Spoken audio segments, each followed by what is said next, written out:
Timu ya Aziz Damani Cricket Club ekubye Soroti Cricket Academy ku mpiki 8 okusitukira mu mpaka eza T20 ez'abakyala mu muzannyo ogunyumidde abalabi wali ku Kyambogo Cricket Oval.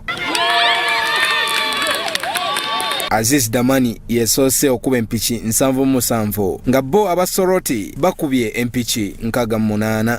We dedicate this game to Konsa Weko, one of our best players. She lost her mother at the beginning of this week and couldn't make it for the semis and finals.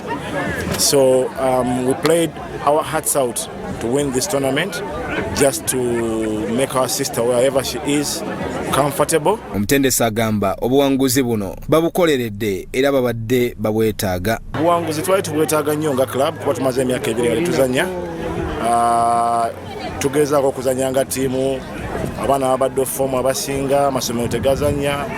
Tugamba kibadde kizibu nnyo okusaidia ffe naye tuyambiddwa nti tuzanye nga ttiimu, si muzannyo omuntu oba babiri, naye tugezaako okuzanya nga ttiimu obuwanguzi buno bw'olaba. Immaculate Nakisoi yalondeddwa mu banne ng'omuzannyi asinze okwolesa omutindo